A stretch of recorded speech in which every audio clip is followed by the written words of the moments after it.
This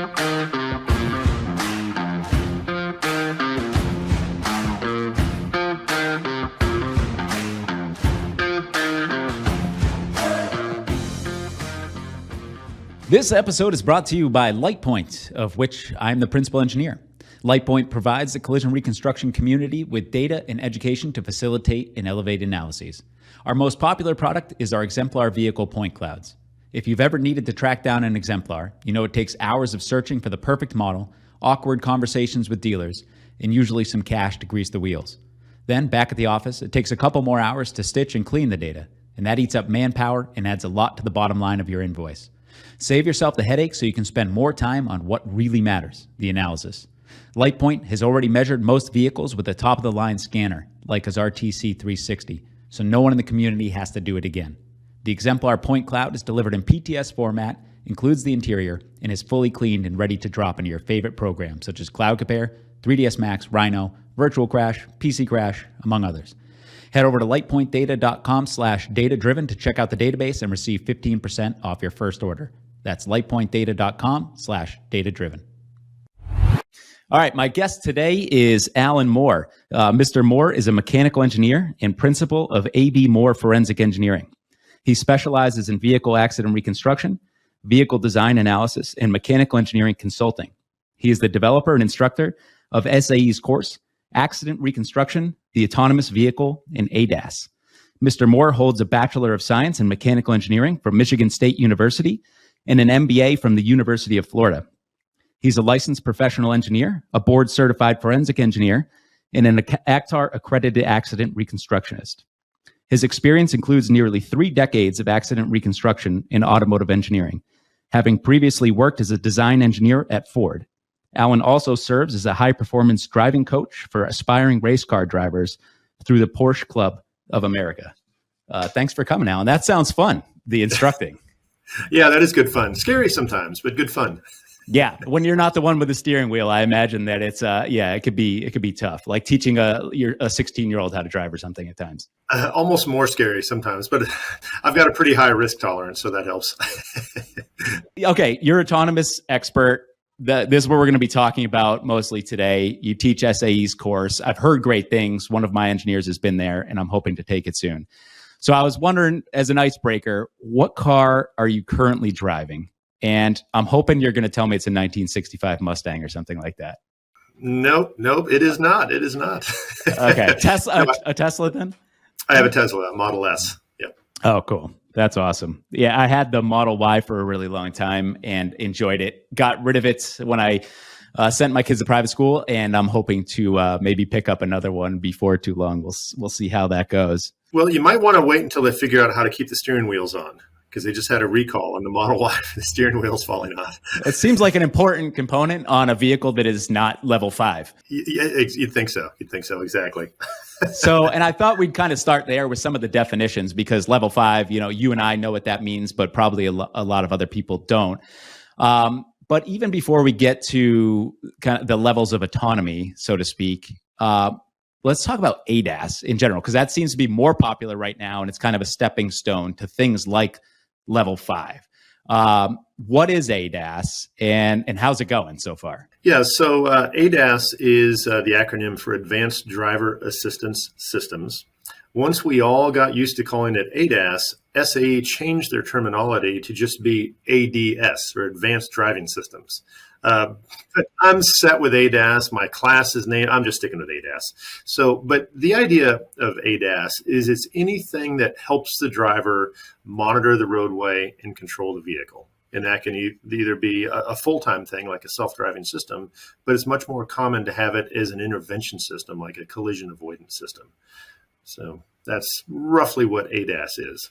Yeah, and I remember I have a 2018 Toyota Tundra now that I drive, and when I was going to buy that, Toyota was like, hey, by 2020, they said every vehicle that we pump out is going to have some sort of autonomous braking system, collision avoidance, lane monitoring, and things like that. So the majority of cars, it seems, even the medium level cars that are being produced today have some sort of ADAS. I don't want to say ADAS system, but some sort of ADAS, I guess is the right way to say it. Yeah, that's absolutely correct. So of passenger vehicles in the U.S., more than 90% of the vehicles sold today have some ADAS system on them, usually collision warning and brake assist. Toyota was the first to lead that charge. In 2019, 90% of their vehicles were equipped with that. So they were the first to really put it across their fleet. So another way to look at that is if you think of the adoption curve of how quickly vehicles come into the fleet, it's fairly slow. But by my math and research done by others, about next year, I anticipate that half of our two vehicle crashes will have some type of ADAS componentry involved. So in half of our two vehicle crashes, someone's going to ask, hey, why didn't this work? Or did it work? So it's, I started teaching this class 4 or 5 years ago, and then it was kind of, who cares? We're not seeing this. It's on a couple of cars. Well, all of a sudden now it really matters. I remember hearing you when you started the class say, hey, let's get ahead of the curve. If we're just learning about it now, are we still getting ahead of the curve, or are we kind of catching up? What's your take on that? So if you haven't heard of it until today, you've got some catching up to do. I've been talking about this now for about 4 or 5 years. So, people have kind of heard bits and pieces of what I have to say on the subject. But so I expect, your clients today are going to be asking you what this stuff is and why it worked or didn't work. And, one of my nightmares as a forensic expert is to be asked something I don't know about, right? I always want to know more about it before I hear from a client that they need to know what it is. So, this is kind of a last chance to get up to speed on this, definitely. Yeah, and I think that fear is what makes some of the good people really good in recon. Is sitting in the chair and not knowing the answer to a very important question keeps us up at night and makes us do the extra legwork. So yes. I definitely appreciate having people like you around that are diving into it to kind of lead the charge and help us understand what we need to know about these systems so that we can do what we need to do. Well, and there's two sides to it for an expert. One is understanding what it all is. And part two is deciding what to do about it. Just because you know what ADAS is doesn't mean you need to go get a master's degree in it and know everything about it. You just need to decide for your practice how much you're going to work with it, and at what point you're going to tell your client, hey, we need to hand this off to someone else. We need to bring in someone who specializes in it. But I think the option of putting your head in the sand and not learning anything about it just isn't a viable option. So at what point or to what level do you want to learn about this field is the question that everybody kind of has to answer for themselves. Yeah, that's a really potent question. I think in talking a little bit about how much each reconstructionist needs to know. And it actually reminds me a little bit of kind of when the CDR tool became available. And I remember a lot of reconstructionists jumping back and being like, well, that's too much for me to handle. I'm not going to do that. And it's like, well, you have to if you want to be a relevant reconstructionist. And it seems to me there's some analogy here between autonomous vehicles and EDR where you have to know enough, at least. You might not have to know everything. You don't have to be Alan Moore, but you have to have some foundation. Yeah, and I've got a pretty good kind of minimum criteria for that. I think everybody in our field needs to know what ADAS is, what the different pieces of it are, and they need to know how to figure out if it's on a vehicle. So if someone calls and say, hey, does this VW have collision warning? Does it have pedestrian detection? Does it have lane departure warning? We should all be able to answer that question. Now, the next question of should that have prevented this crash, that can go into the weeds pretty quickly sometimes. So I would expect a lot of people are going to say, you know what, that's not my thing. But I know these other people are really good at that. Let's call one of them. And I think that's a good place to draw the line is what are all the technologies? Was it equipped on this vehicle? And then from there, you can kind of decide how much you want to get involved with. One way to think of it is like human factors. We all need to understand that reaction times exist. A lot of the time, it's 1 to 1.8 seconds, roughly, depending on the scenario. But from there, it can go into the weeds really, really quickly. And I think all of us get to a point where we've got to refer it to a human factors expert, right? And so I think that ADAS is kind of the same way. You definitely have to know the basics. What is it? And was it equipped are the two big ones. Yeah, I think on a lot of these forensic cases, the way that I picture it in my head is the accident reconstructionist is the quarterback. They're the one taking the call from the client. They're the one who is often figuring out what the landscape of the case is. And then they're figuring out what other experts should potentially be brought on board. in kind of guiding the client to figure out who to hire and who to help. And this seems no different. It's funny you say that. I do the same. I've never thought of it as quarterbacking, but anytime there's another engineer, another expert who is better at something, or even if they're just less expensive than me, I'll try to farm out a piece of the work. Speed analysis from video. If it's at all complex, I farm it out to Adam Savansky. I still do it myself, but his method is excellent. So I want his method to be on my cases. And, lots of things like that I'll farm out to other people if they're better or less expensive. And then I'll still do, what I always do though, is I still do the basics of it myself. So if someone asks, I can say, yes, I did it. And I had this other method done as well. I've got two ways of looking at it. And in our field, I think it's always good to do things more than one way. How did you calculate speed? Oh, I used the crush method. Now we're going to have an hour discussion in my deposition on the strengths and weaknesses of the crush method. But if I use the crush method and EDR and speed from a video analysis, all of a sudden the attorney is going to give up asking me about speed because there's no way to argue all three. So multiple methods, I think, is good. I totally agree. And that's exactly how I run things, especially on motorcycle crashes where the impact speed determination methods end up with a pretty notable range. But if I can do 3 of them or 4 of them and they're all saying the same thing, then I can walk in a lot more confidently. And like you said, the cross-examination is inversely proportional to the number of methodologies you're using to develop speed. That's absolutely true. That's the Moore equation, I think that's called. There you go. It's a new Moore's law. I got to say, motorcycle speed determination has gotten a lot easier since the last Rex conference and the paper you guys did on it. I use that. I made Excel calculations based on that. I use that all the time. I think that is just wonderful. It gives us something to point to based on real world modern data. I think that's great. Good. I'm glad you're finding it useful. I definitely appreciate that. And I'm looking. We're gonna. And then simulation is the other big one for motorcycle speed determination.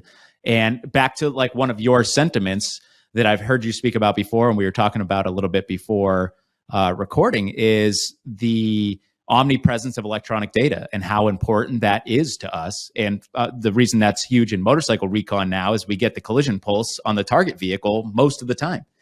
And if we get that collision pulse and we know how much the motorcycle and the rider weighs, then we're in good shape for estimating impact speed.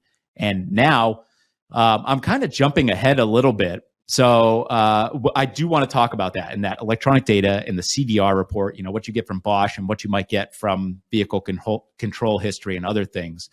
But let's take a step back real quick and just kind of define the levels of autonomy. It's a spectrum, and we don't necessarily need to go through each one, but there's 5 levels, kind of 6, depending if you count 0 as a level, which is absolutely nothing.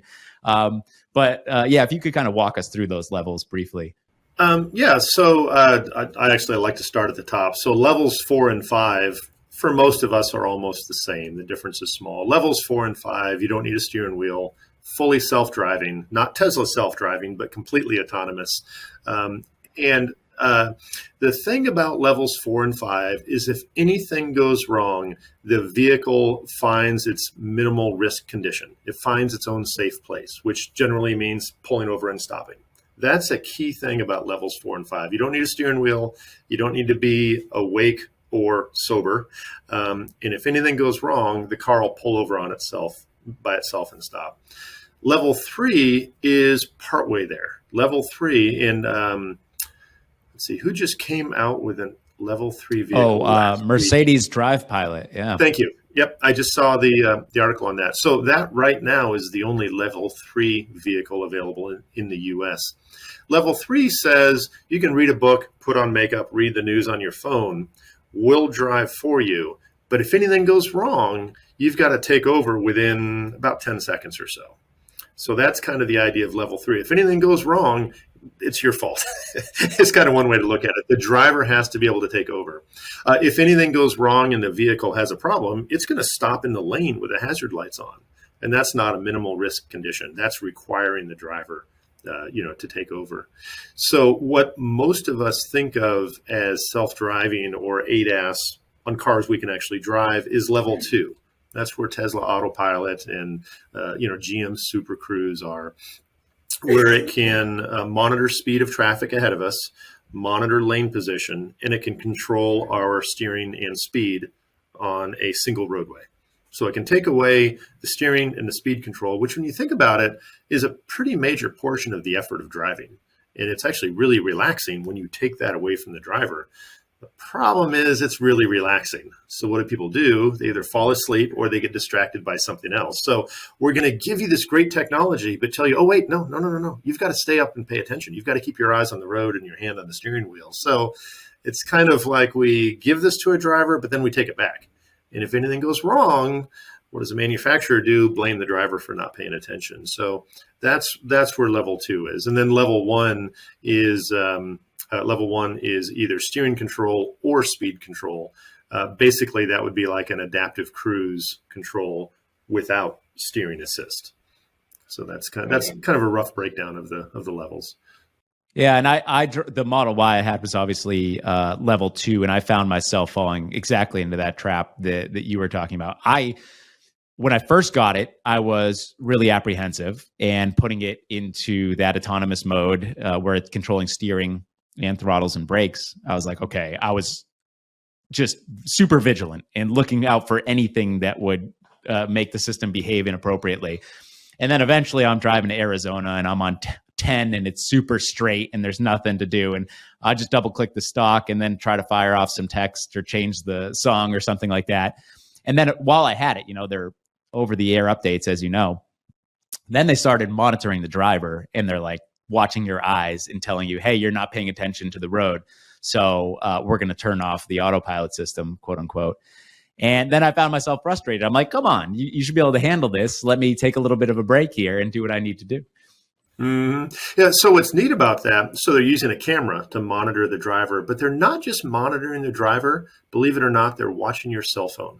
So when you have your cell phone in the view of the camera is estimating the angle of it based on its reflection and whether you're looking at it or not.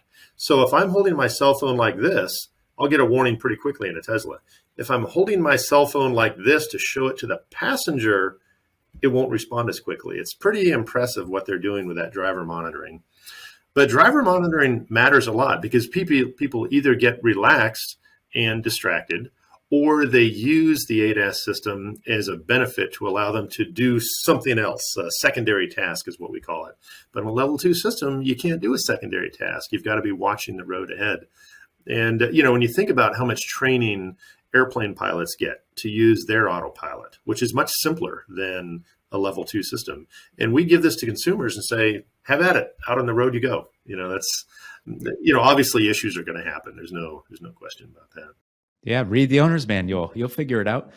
That is a little wild. So a Mercedes system that just came out, that Drive Pilot, are they using LiDAR? Do we need LiDAR to get to level 3 at this stage of the game? It's a good way to do it. Yeah. So the Mercedes, from what I read, I haven't been in one yet. It's using cameras, radar, and LiDAR, which is the most conservative way to do it. But the problem with it, and when Audi tried to release a level 3 system in the US about 3 or 4 years ago, and they ran into the same problem. The risk for the manufacturer is so high to have a level 3 system that they really have to box in its use.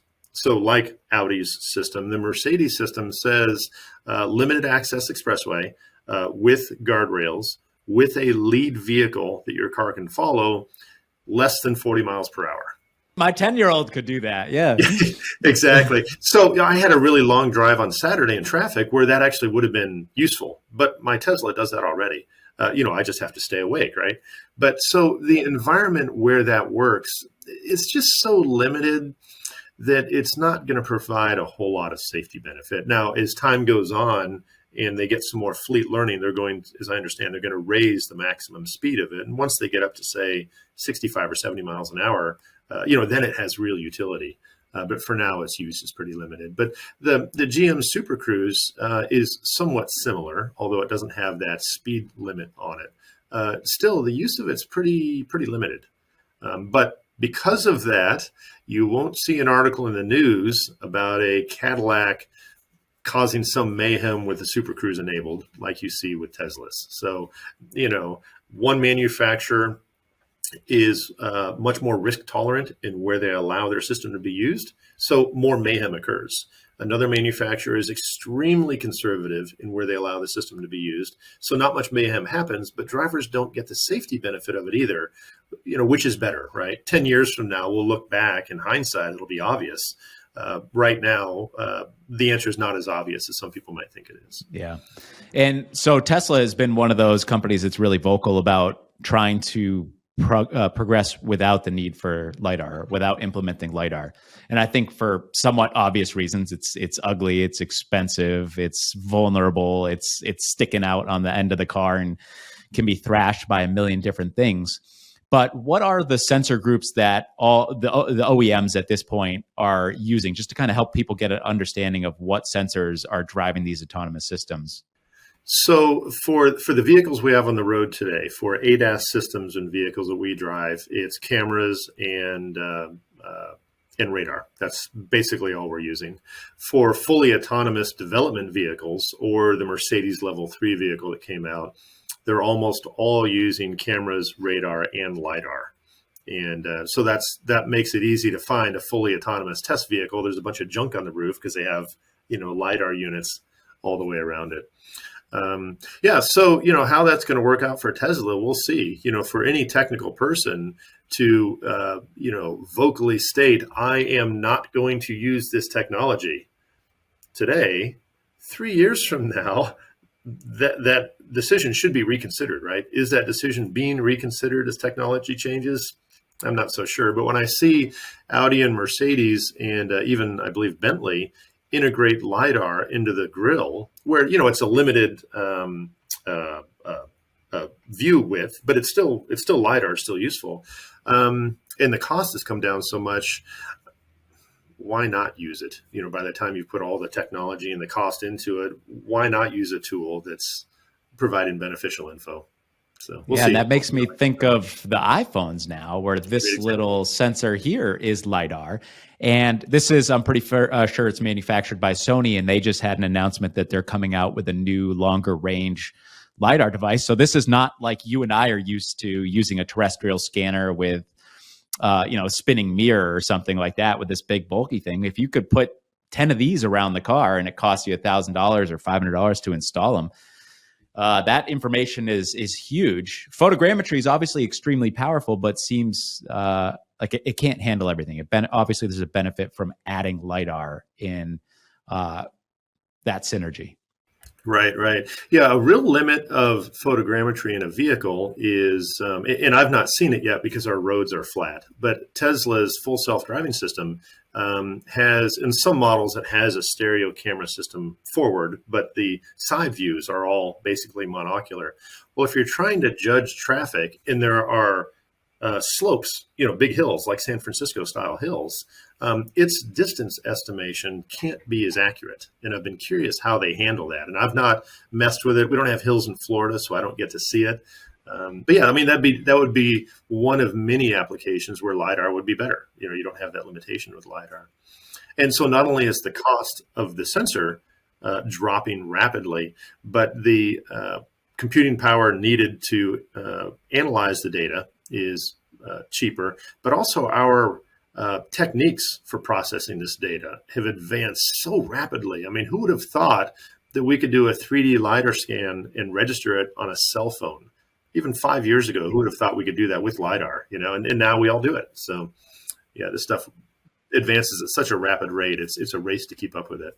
Yeah, it really is. And speaking of the sensors, so the Waymo has all of the sensors essentially on board. Looking at those vehicles, I think they're in LA and San Francisco now, where they're available for, like, you could just order it like it's a Lyft or an Uber, and this driverless car. Flagstaff, I think. Okay. So that's full level 5 then, right? There's not even a driver in the seat.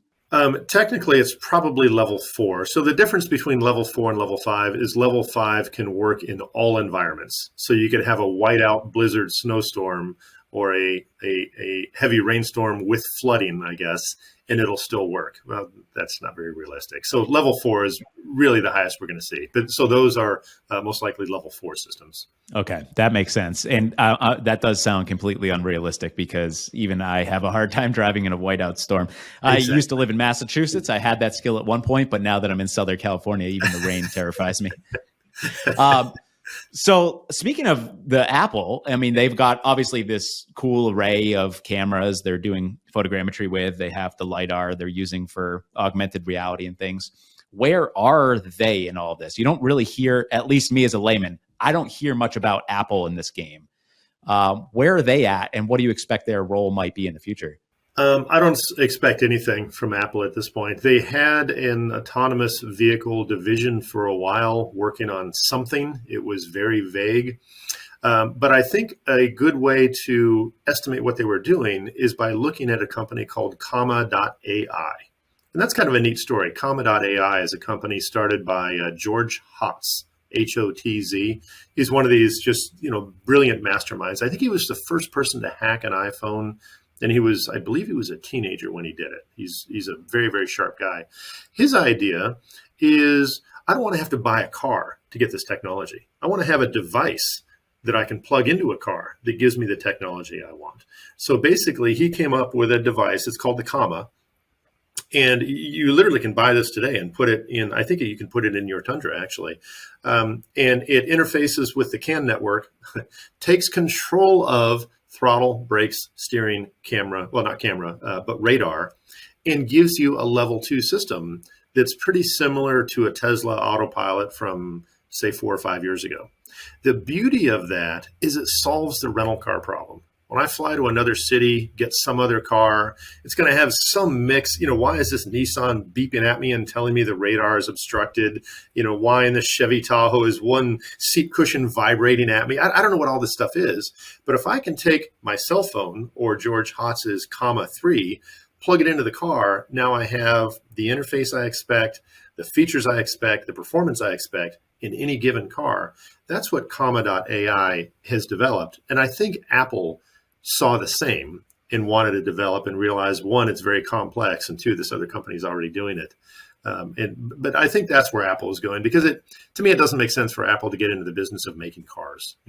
By today's standards, the car part is pretty easy compared to a lot of the other technology that has to go into it. Yeah, that technology, I mean, it's like supercomputing power on board, it seems. Correct me if I'm wrong there.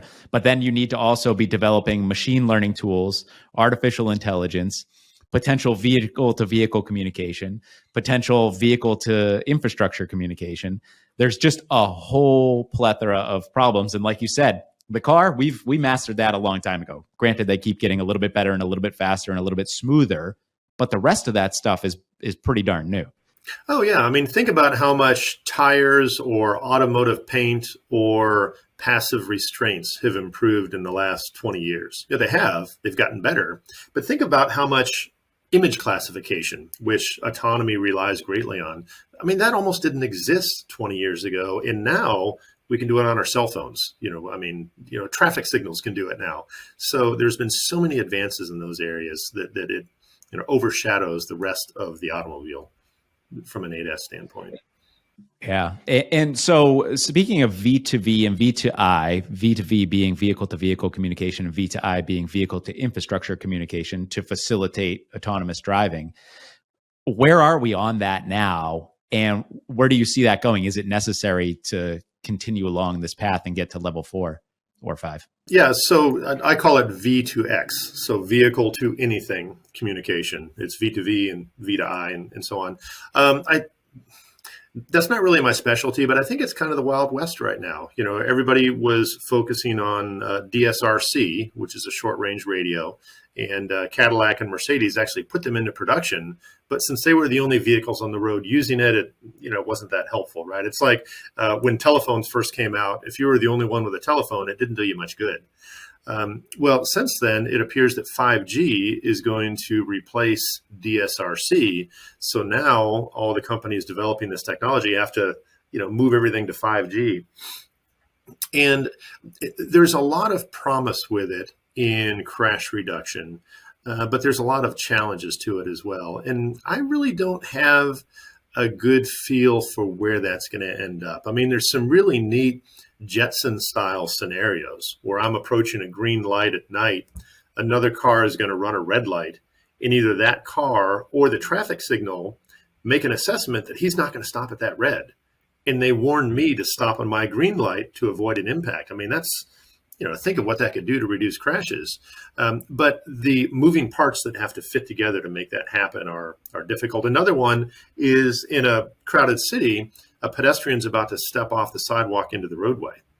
If something can warn me before the pedestrian even leaves the sidewalk, I might be able to avoid that impact. The technology is all there to do that, but just to get all the pieces in place and to get the timing to work out is really difficult. So I don't know where that's going to end up. Right now we can interface traffic signals with vehicles that has some minor benefit. We can interface vehicles with infrastructure like OnStar, some pretty major benefits with that. There's been some real, hero stories with that.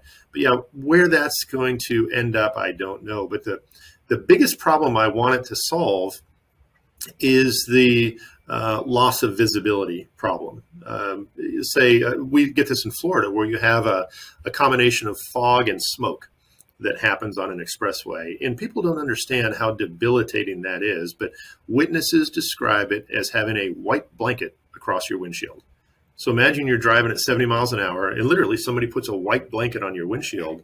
What do you do, right? Do you slam on the brakes? Well, you might get rear-ended. Do you keep going? You're probably going to hit someone else who stopped.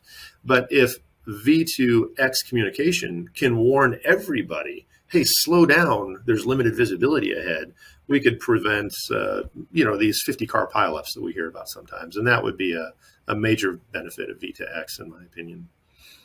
Yeah, and it seems like you're saying there's a lot of moving parts there to bring that all together. And there would have to just be this monumental cooperation between OEMs and governments and municipalities. So with the obstructed visibility, that's one neat application because you don't need everybody involved. Let's say 1 out of 5 vehicles gets the message, slow down ahead. Waze could do that today, right? If it responds quickly enough. If you get 1 out of 5 vehicles slowing down, as soon as you start seeing brake lights, most drivers slow down anyway. And then you can get the whole convoy of traffic slowed down before they get into the fog bank. So that's a great application of it because not everybody has to have it. Whereas the scenario of, a pedestrian steps into the road, how do you warn the driver soon enough? Those two parties have to have all the equipment and engage to each other. That's pretty unlikely. So that's why I like the obstructed roadway scenario. Yeah, it sounds like you said it's totally feasible, and we're already kind of doing it in some regard. Driving down, I was in a rental car the other day, and I don't even remember where I was, somewhere near San Francisco, and I got warning, pothole on the road. 100 yards later, warning, there's some object in the road, and it helps put me on alert and just make sure that I'm paying attention so I don't crash into something. So there you go. That's V2X. I mean, that's it working. And that was probably through your cell phone, not even through the vehicle, I'm guessing. That's right. Yeah. And it helps me also avoid police too. So if I'm going 85 and a 65, oh, that's true. I can just slow down a little bit.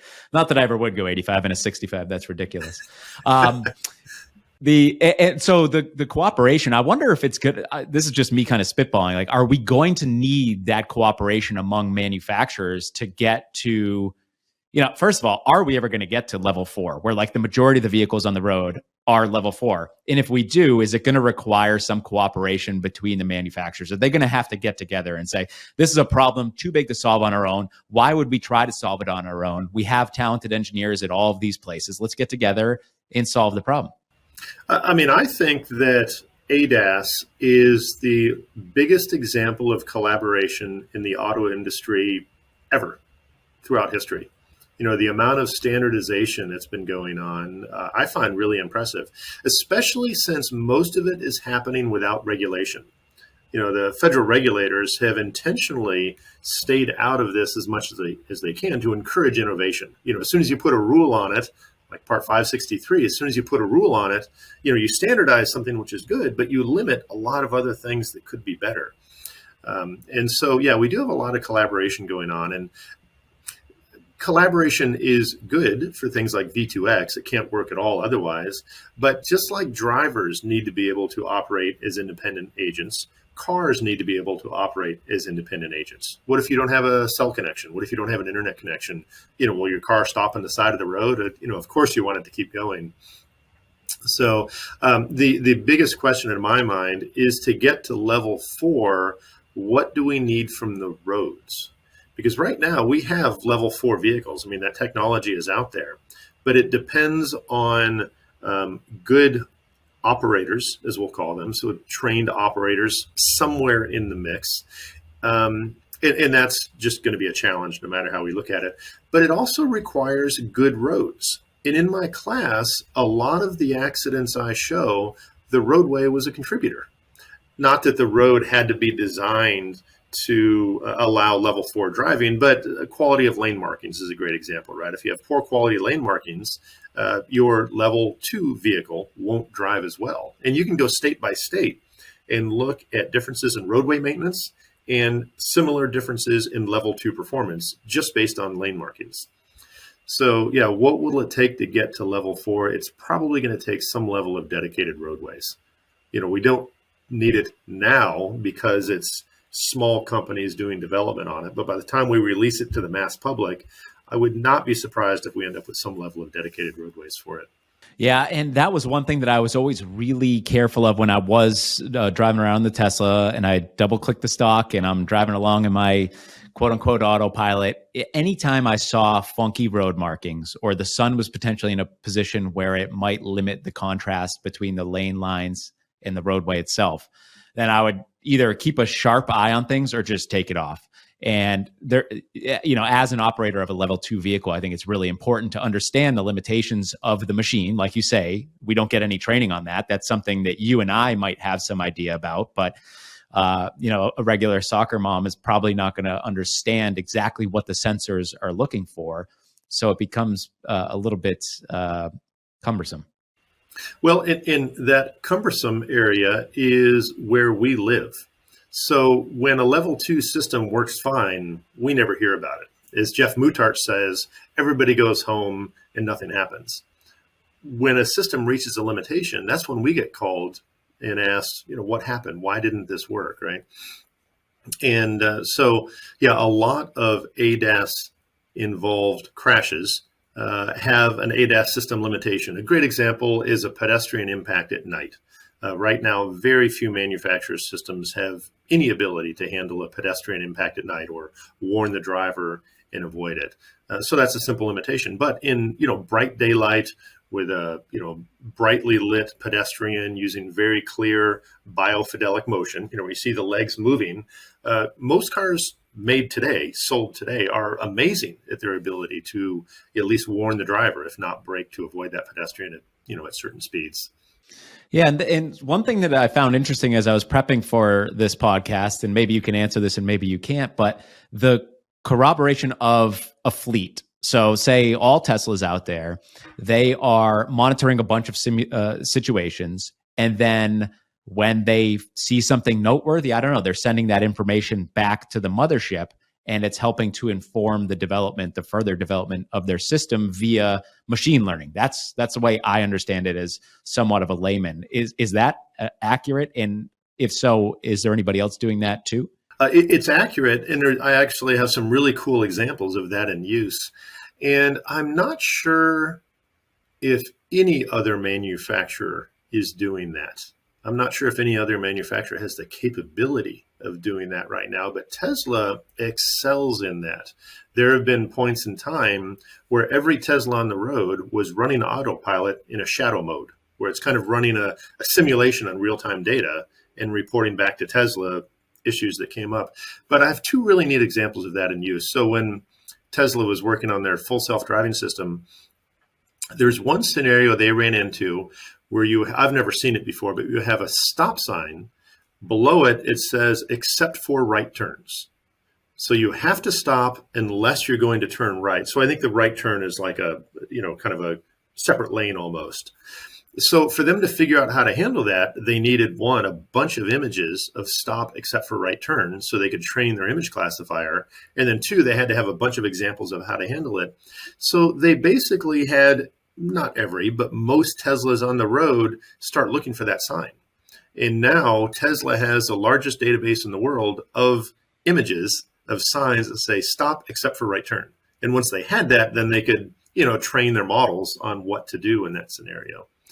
But another example is just in regards to the performance of collision warning and automatic braking. How often does it work? How well does it work? We get called when it didn't work, when a crash happened and someone says, hey, why didn't my automatic braking stop this crash? Well, Tesla gets data on near misses, events that didn't happen. And according to Andrej Karpathy, the former head of their autonomy division, Teslas prevent more than hundreds per day of pedestrian crashes.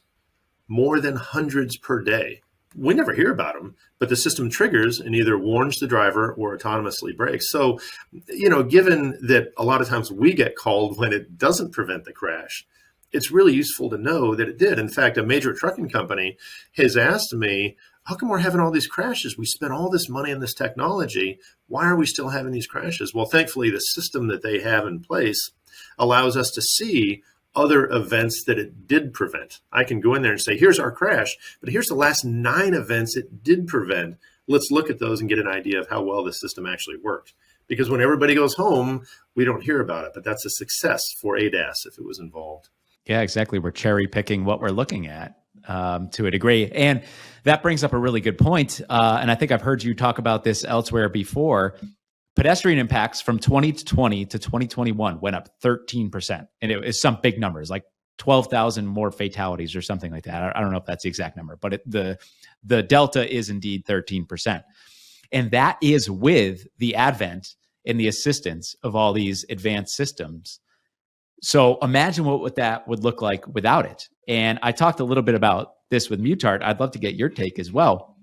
And I said, Jeff, why do we have this increase when we have these better vehicles? And he said, one thing that you have to consider, Lou, is these pedestrians are all on their phone now. So not only do you have a distracted driver at times, you have a distracted walker, and they're pegging each other. And if we didn't have the autonomous systems, seems to be the take, but I am not the expert. If we didn't have the autonomous systems, that 13% would be dramatically higher.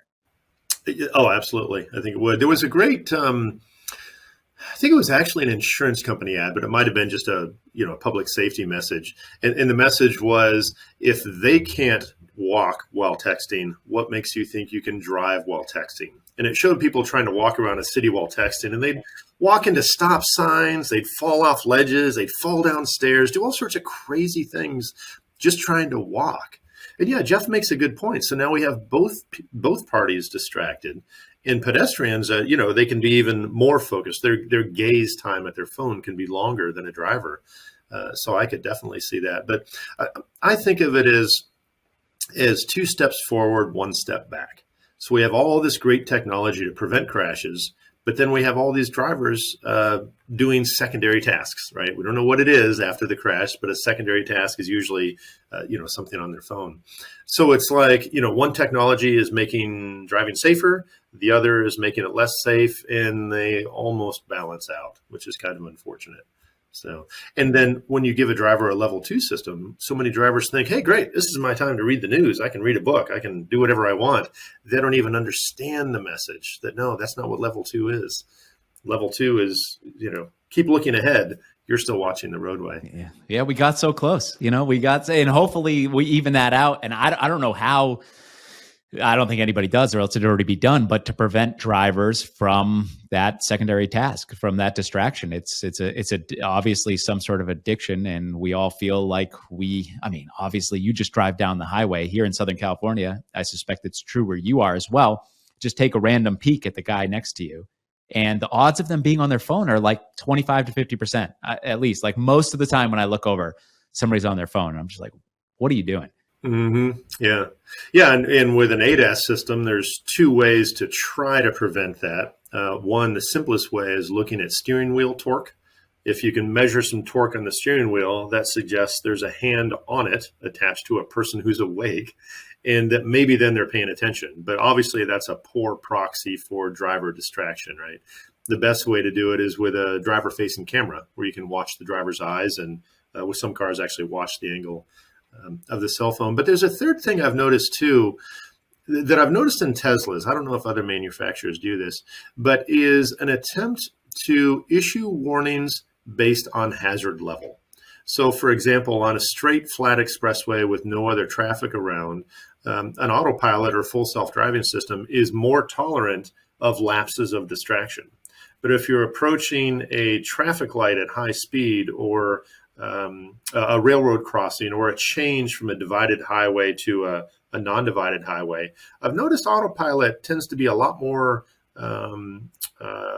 particular about the driver's attention level, because the risk is higher, right? That the risk is higher in those environments. So yeah, maybe I'd love that. Yeah, and then Ford is really good at trying to measure driver drowsiness using only steering wheel torque, which is a neat thing. So if some Fords anticipate that a driver is getting drowsy or lazy or sleepy, you'll get this coffee cup warning on the dash saying, hey, you might want to take a break.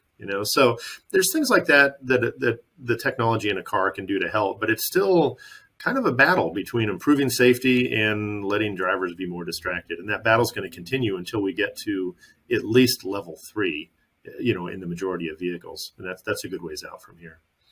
Yeah, it does seem to be. And that brings up an interesting concept, which is new to me. This idea, you've probably already thought about it, but that maybe these advanced driver systems, one of the most beneficial things they can do is just tell the driver, hey, knock it off. Like, stop looking at your phone. I see you looking at your phone. And I guess they don't want to be too intrusive because people won't go buy their car if that's happening. But if you can, like you're saying with the Tesla driver-facing camera, if it's looking at the driver and saying, I can see you looking at your phone, dummy, stop it, then maybe we can pair these technologies and they can simultaneously bring crash rates down from our record highs.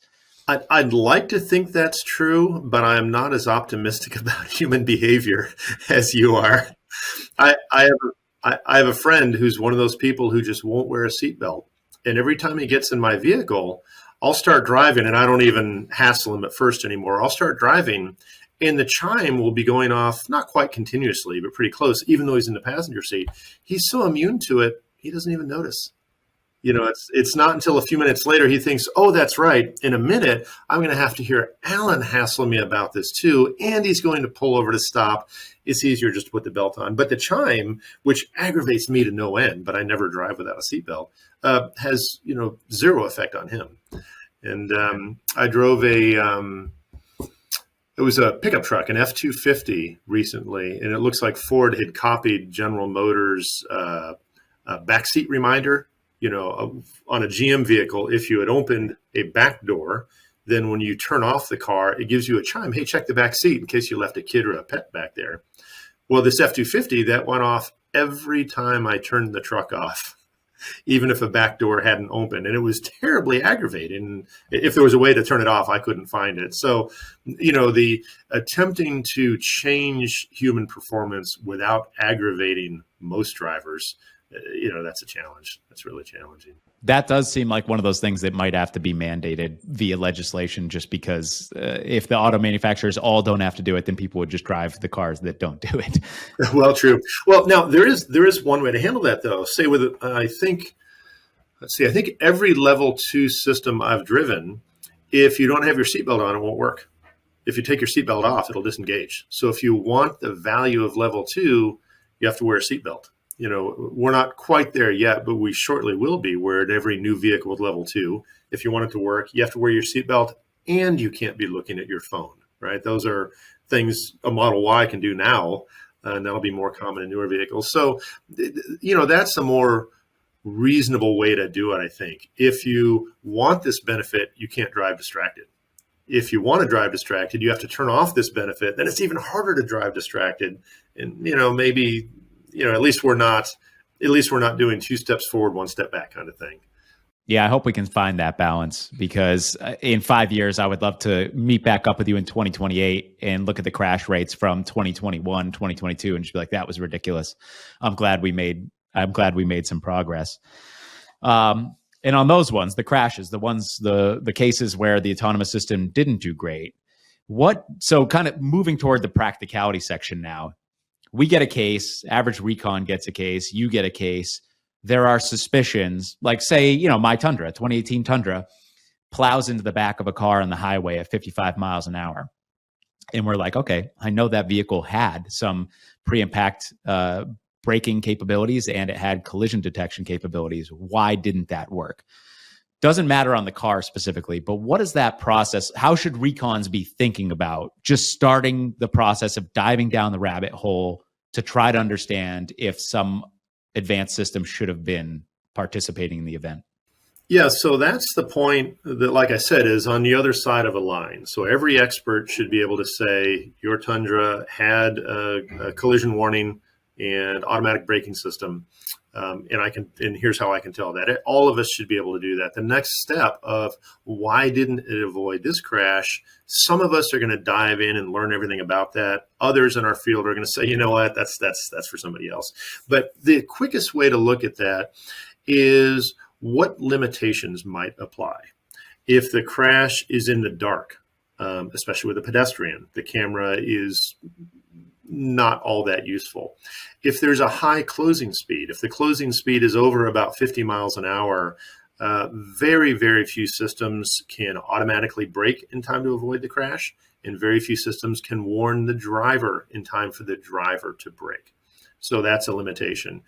If the target has an unusual radar reflection or an unusual appearance, so say an equipment trailer that's a mix of a bunch of different things with different radar reflections, and the tail lights are in different places and the license plate's in the wrong place, and it has two wheels on the right side and one wheel on the left side or something. The radar is going to be confused by that. It's going to see a lot of noise. The camera is going to be confused by that. It's not going to classify it as a vehicle. And it may try to, literally just drive right through it.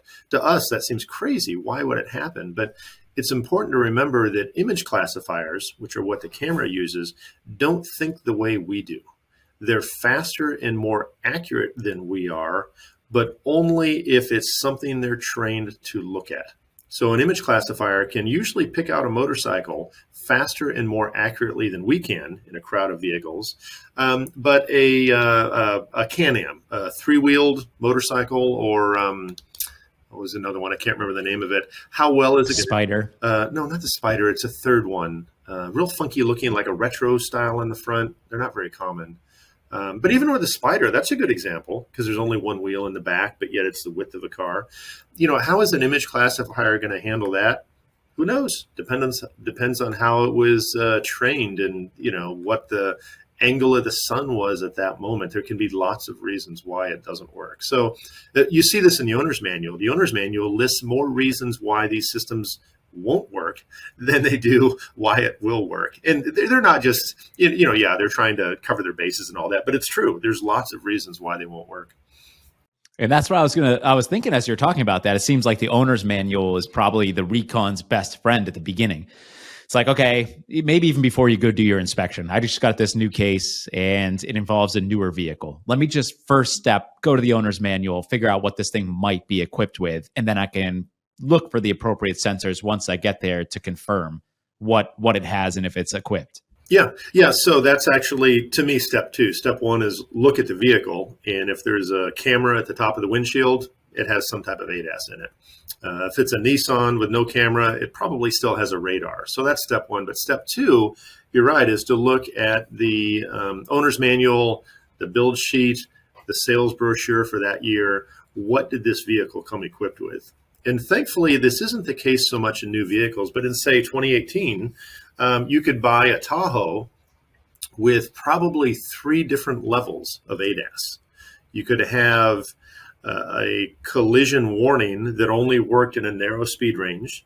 You could have a collision warning and automatic braking that worked in a more broad speed range. And then you could have collision warning, automatic braking, and adaptive cruise control with even a different speed range. Well, the hardware in the vehicle looks the same. The camera's the same. The radar could be different, but you can't really tell by looking at it. So, yeah, what trim level is this in that model year? What could you get with that trim level? If, say, the lane keep assist doesn't work below 38 miles per hour, and this guy was doing 30, well, the lane keep assist wasn't going to help him then, right? The adaptive cruise control, if it's not a full speed system, it might slow down to 9 miles per hour, chime, and then turn off and let the vehicle just roll into the stopped car in front of it. That's my favorite. That's one of my favorite things. Yeah. My Tundra does that at 25. It's just like, you're on your own, buddy. And it's pretty abrupt. It's not like immediate, but it chimes. And then 2 seconds later, it's me. Yeah. So someday someone's going to get this crash, and I want to hear about it, where there's this amazing event that can only be avoided by an automatic braking system. It slams on the brakes, comes to an almost complete stop to avoid this stopped object, and then releases the brakes and rolls into it at 8 miles an hour. So it did all this amazing stuff to avoid the crash and still hits the target. And there's still, all the injuries we hear about in those cases, right? Yeah, it's on you from here. And so what is the CDR? Most of us are accessing, event data via the Bosch kit, the CDR tool. And how often do those downloads tell us if there was some sort of vehicle intervention? Unfortunately, not very often. The data fields have been in there since 2013, 2014 for some manufacturers. If you look at a Chrysler vehicle, it'll show a whole bunch of fields for, tracking a target object and, if the adaptive cruise was turned on and all this stuff. Most of the time they're empty. They're just not populated because that vehicle didn't have that capability or it wasn't turned on at the time. So up until, say, 2 years ago, very rarely did I find anything useful in the CDR data related to an ADAS event. But that's changing rapidly now, especially on GM vehicles. But the toughest question to answer that depends entirely on the manufacturer is if we see braking, is that the vehicle braking or the driver braking? And say Audi is one example. They'll tell you which it is. Some manufacturers leave you out there to guess. You have no idea. And then others will show you can predict that there was an automatic braking event because you don't see the brake pedal depressed, but you see a rapid deceleration. Sometimes you might see brake pedal pressure, right? So, okay, obviously there's a deceleration happening. It must be an automatic braking event because this vehicle records foot pedal and the driver didn't step on the foot pedal. So yeah, it can be tough to figure that out. And I've had cases where I've had to say, I don't know who braked. But what I can tell you is that the automatic braking system wouldn't have done more than this. The closing speed, the time to contact, the rate of deceleration are all what I expect from an automatic braking event on this type of vehicle of this age. But I can't tell you if that happened here or if the driver just coincidentally braked at about the same level. And that's a key thing to remember in this field.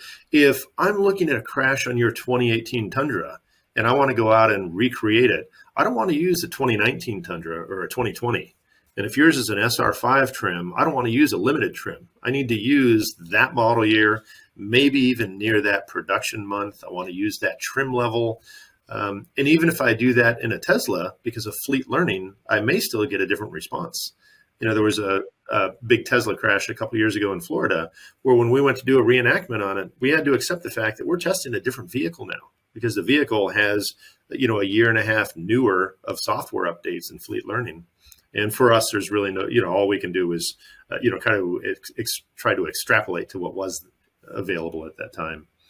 Yeah, that sounds super challenging. That I just thought of that as you were speaking about it. I'm like, oh my gosh, if I'm trying to test a Tesla where it's getting an update a week or whatever, then you're looking at totally different algorithms than were in place a year and a half ago. And, one solution to that, which is completely impractical, is that we have all this documented.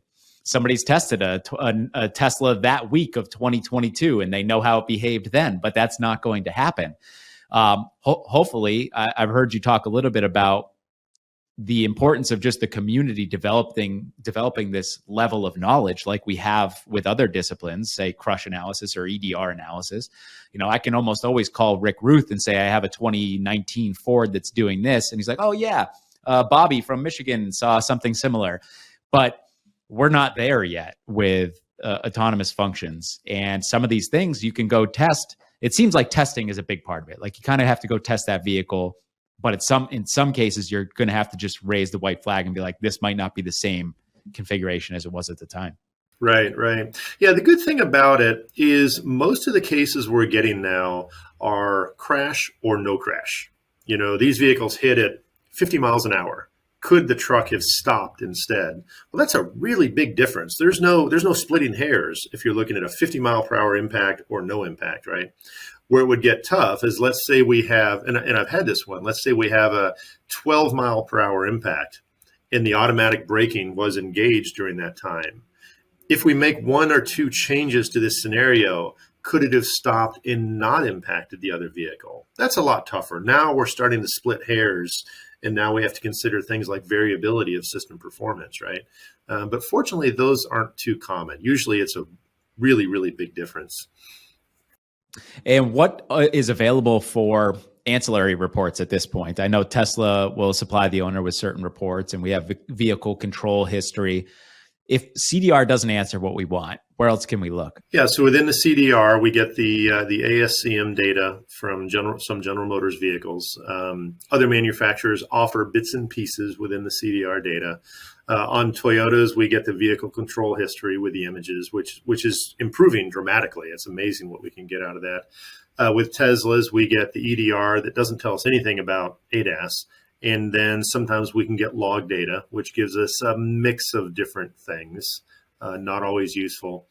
And then on trucks with Bendix or Wabco or Detroit Assurance, we can get a mix of different data from those that, just like truck engine data, a lot of times there's problems with it that we have to try to handle or assess. So it's kind of a wild west of what's out there and how we can get it. But what I find really frustrating is there's a lot more data out there we can't get. For example, every windshield camera I've disassembled has a flash memory chip in it. Are there images stored in there? Can we get to them? Who knows? That's beyond my capability. But that's what started me down my mantra that we are surrounded by electronic data. We just have to find it and validate it and put it to our use. But yeah, so there's data in the vehicles that we're still not getting and not seeing. And how do we get to that? Some cases, I think we have to admit it's there, but it's not feasible to get it for this case. But the more we work as a field together to get a hold of some of this data, the more we can do with it, obviously. And one big part, it seems, of developing this group knowledge is testing. How often do you find yourself performing tests either for research or as part of your class? I saw that one of your classes, and maybe this is always happening, was run at IHS. So you had the ability to perform tests, it seems anyway. How often are you doing tests for research, for classes, and for cases? I'm doing testing for research constantly. Basically, any scenario I can create, I'm trying to test. For training, we just added that to my SAE class at the last session. So now that'll be, every time I do the class, it'll be 2 days, and there'll be about a half day of testing where we put people in the vehicles, let them experience the system in use, try and download data out of it. And that's been a really big thing. Using it on cases can be tough for 3 reasons. I've got to be able to recreate the environment and the vehicles. I've got to recreate the crash configuration. And if the target vehicle is moving, the complexity goes through the roof. Let's say I have and I've had this case, I have the tractor trailer going 70, the lead vehicle is going 20, and a horrendous impact results. Well, how do I test that? Even with a deformable barrier, there's still going to be, a fair amount of damage at the end of it, right? So those scenarios can be pretty tough. Frankly, they lend themselves a little bit better to computer simulation, but that's only good if we can validate the simulator, right? So what I end up doing instead a lot of times is boxing in what actually happened. I can't tell you what actually happened in this case, but I can tell you, it's not over here, and it's not over here. it's somewhere below this and somewhere above that. So our actual crash, I can put it in a box. And hopefully within that box, I can say, here's what would have been different had this worked or not worked or whatever had happened, right? So that's kind of what we end up doing. There's a great paper on this with airbag deployment thresholds, where the idea is, how do you reverse engineer something without having to actually reverse engineer the whole thing, just the parts we care about? How do you box in what it is? I think it was Exponent who did the paper where they were trying to box in deployment thresholds for a certain type of vehicle and a certain kind of crash. And they basically admitted, we can't tell you exactly what it is for this car, but we can put some limits around it. And that's what I try to do with testing. It can be challenging because I've not only have to match the image that the camera is looking for, but I have to match the radar reflection as well. And radars are looking for a 3D reflection. They're not looking, if you look across the radar path, it doesn't want to see just a flat reflection of a vehicle. It wants to see a tailgate, a rear axle, a transmission crossmember, a front axle, something like the back of the cab. So it wants to see noise that roughly is the length of a vehicle. If you only give it a flat plane, some radar systems will ignore it. So, that limits the proxies that are the exemplars that we can use in testing. Yeah, it sounds super challenging. And then I think that's a good analogy too for the way that I've been thinking about this in part is similar to like you're talking about, where the airbag thresholds, where you get a call from some attorney and they say, well, the airbag should have popped in this, right? Can you tell me? And it's like, I can tell you if it was commanded or not, but it's a matter of evaluating the algorithm that was designed for this vehicle specifically. That's the only way I can tell you if it should have deployed or not, which is not me. And how do you have the qualifications to go up against the manufacturer or the developer of that algorithm to say, I know better than you who have been developing these things for decades? And it seems like there might be an analogy to that with autonomous vehicles, where if somebody wants to go against Tesla for their algorithm, they're coming, it's tough to evaluate A, and B, who has the credentials to say that they know better than what the manufacturers are doing. Yeah, I mean, if you look at plaintiff cases against manufacturers, which is a type of case that I generally don't take, if you try to jump into the weeds and say, hey, if you had tuned this parameter a little differently, we wouldn't have this crash. If you had made it like this, we wouldn't have this crash. Well, a manufacturer can probably list a whole bunch of reasons why they did it the way they did or why they didn't do it another way. But I think from a plaintiff claim standpoint, it's probably easier to take a step back and say, hey, look, you sold this system, you advertised it as being able to do this, and it didn't. So now you want to have a bunch of excuses on why it didn't. No, the fact is you sold it to do this, and now a consumer's injured because it didn't. I think from a plaintiff standpoint, that's probably the best way to make a claim rather than, getting into the weeds on it. Yeah, and it seems like that's what Tesla has been up against recently, is because obviously they are pretty vocal about what their cars are capable of, and they use terms like autopilot. So the plaintiff attorneys have kind of latched onto that. Although I don't know if they've been successful yet. There was a recent case here in LA that they just lost for unintended acceleration. Plaintiff attorney lost. They obviously have really good data. If you want to come after Tesla and claim that there was an unintended acceleration, you better show that the accelerator pedal was not pressed and the brake was. And good luck. I would hope you would ask for that data first. That's a good place to start. Exactly. So do you ever test on a component level? In other words, figure out who makes the radar module, grab that, see what the capabilities are, read the owner's manual, or is that not necessary at this stage, the way you see it?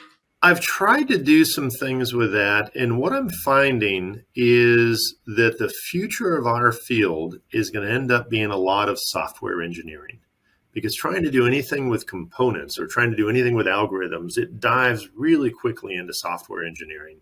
And, I'm finding that's kind of challenging to work with. But even if I get a component, the component can be configured different ways, right? And so let's say I'm looking at the limitations of a radar sensor. It can be configured to output only raw data, or it can be configured to output targets. Most manufacturers just want the target. What is a moving target? Where is it? What's the size of the radar reflection? What's its lateral speed? That kind of thing, right? Just give me that. for a number of years, Tesla Autopilot didn't use that at all. It used the raw data coming out of the radar that most manufacturers don't. So if I'm going to do component testing, how was it configured in the vehicle? It can get challenging to work with. But I think we're going to see more of that in the future. And there are some papers from other companies where they've looked at components, and I think it's been useful. But to apply that to a specific case, it's challenging. It's definitely challenging. Yeah, you have that big gap, like you're mentioning. You don't know how that signal is being processed, and unless you can get to it downstream of processing, then it might not be telling you anything. Yeah, and a lot of times how the algorithm uses it can be hard to understand. On a Toyota is a great example because we can get so much data out of it.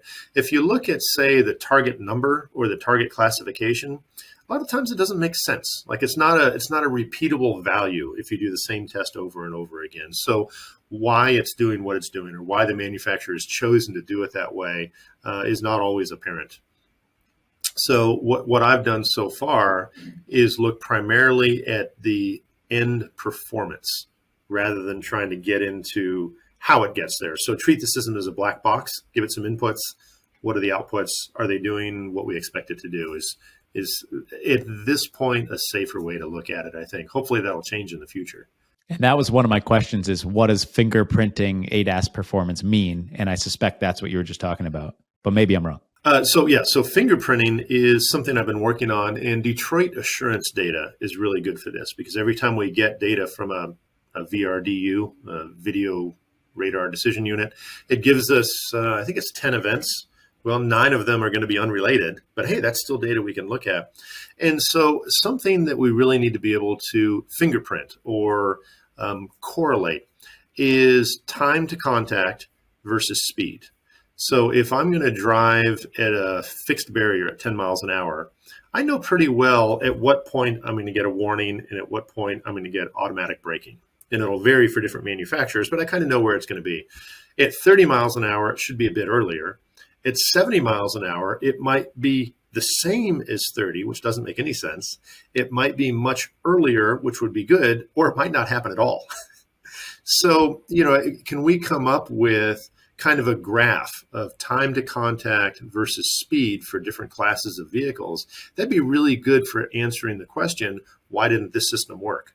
Oh, well, it's because your time to contact or your speed was way outside of the bounds of where these systems work in most vehicles, right? So that's kind of what I'm hoping to put together. And it's hard to get because you have to have that data of near misses, which we can get from Toyotas and Detroit assurance systems, but not a lot of other places. And the manufacturers have some of that data from their testing, but not from the real world. And there's a big difference between testing and real world.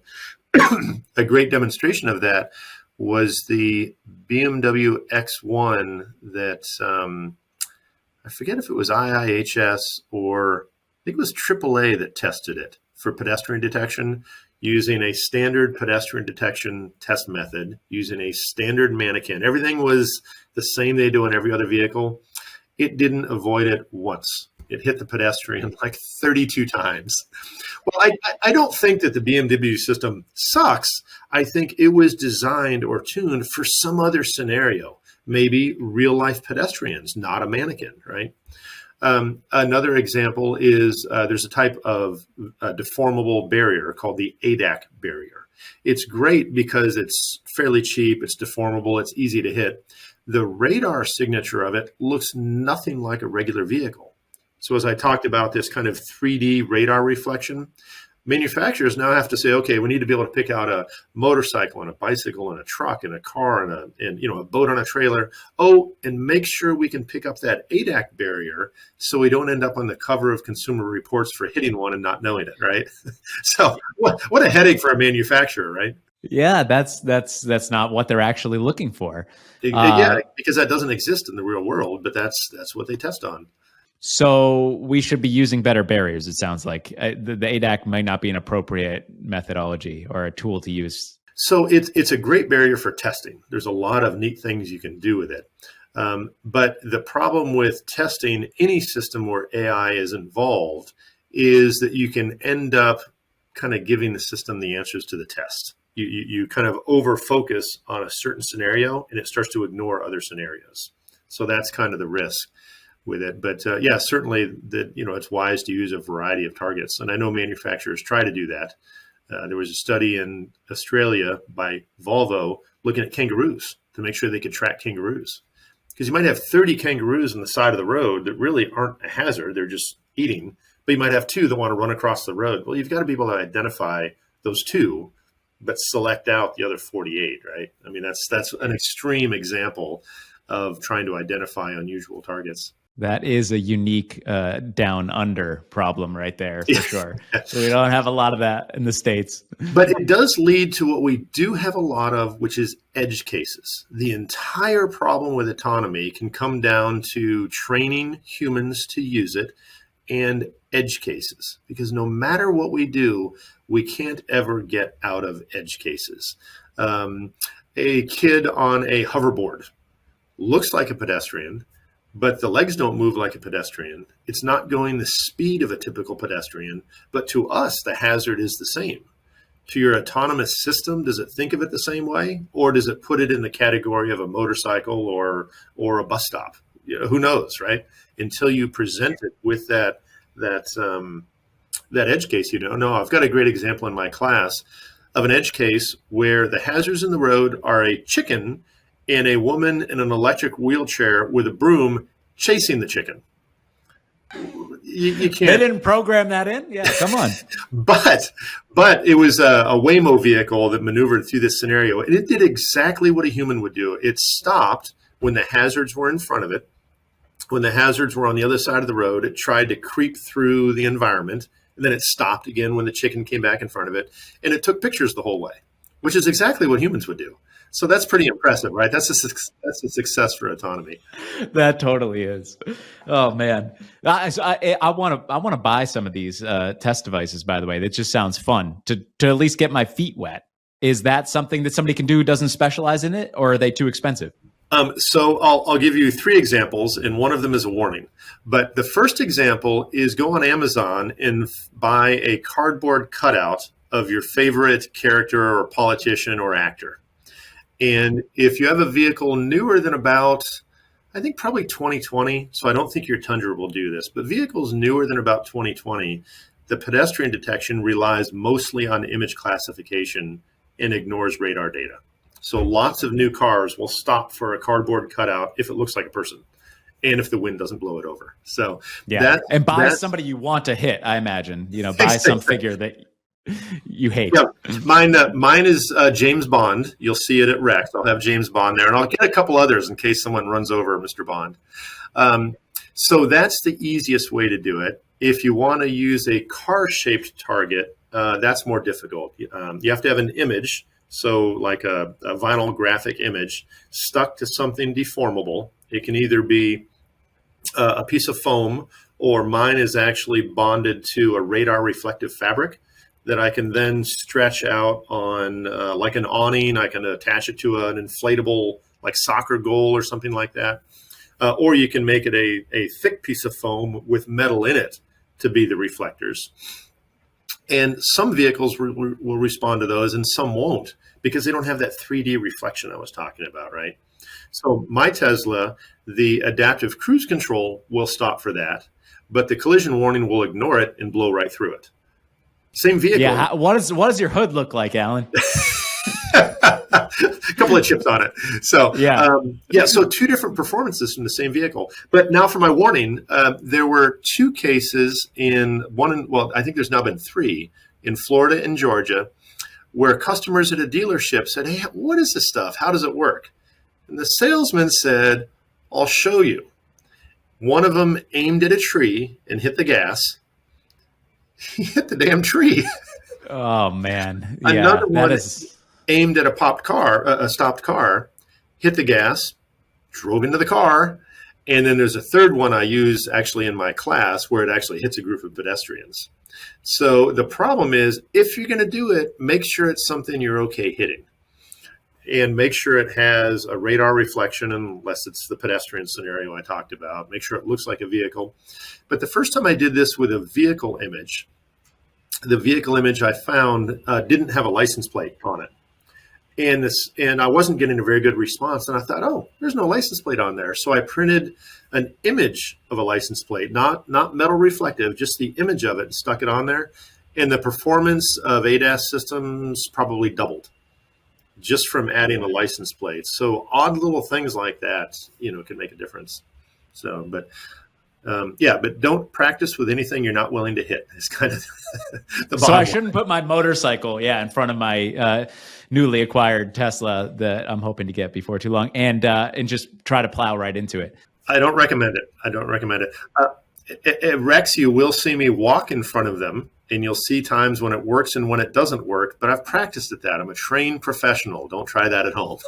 Yeah, make sure you tell Rex's insurance company that so that they write the policy.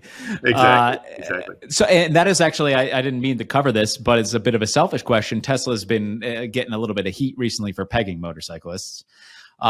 Is there a inflatable device that can be used for testing for motorcycle detection for the autonomous systems? Not that I've seen. I guess LightPoint's got another mission, then we have to build one. There you go. It's interesting because some of the testing I've done has suggested that cameras and radar are really good at picking out motorcycles, surprisingly good at picking them out. So when I heard that Tesla has hit a couple of them, it surprised me a little bit because I've had the opposite experience where they pick them up very quickly. But I'm doing this like in a stopped scenario. Can it pick them up at speed and assess closing speed and lateral offset? That I don't know. But fire trucks worry me more. I don't know how many fire trucks Teslas need to run into, but it's been a lot. So that's a little more concerning to me. Yeah, now that's I guess somebody gets hurt either way, but in that case, it's definitely the Tesla driver taking the beating. So the next section I was hoping to talk about is kind of the future, and they'll be via my roundabout questions. But one thing I've heard you talk about a bit is how or how not autonomous vehicles will kill recon. And we all thought EDR might kill recon in the early 2000s. We're like, well, that's the end of us. We got downloads. What do they need us for? How do you look at the potential for autonomous vehicles crushing us in our industry? I don't think that'll happen at all. What I think will happen is it will dramatically change our industry. I think in 20 years from now, we won't carry tape measures anymore. We won't measure tread depth or tire pressures anymore. But we'll all be experts at reading code and looking at validation studies within software. So I think our work is going to move more toward software engineering. When you think about now, for us to do some looking at hex data, 20 years from now, that just seemed crazy that we would even consider hex data. And now sometimes we have to look at that stuff. So that's the biggest change I see happening is a shift. And for some people, they're going to feel like it doesn't fit them. And they'll have to either choose to change or maybe limit what kind of work that they do. But it'll make opportunities for other people as well, who have the software background, but maybe not the automotive background, to kind of come into the field. So yeah, it's definitely going to shift, but it's not, if EDR didn't kill our business, if anything, it grew it. ADAS isn't going to kill it either. It'll grow it, but change it.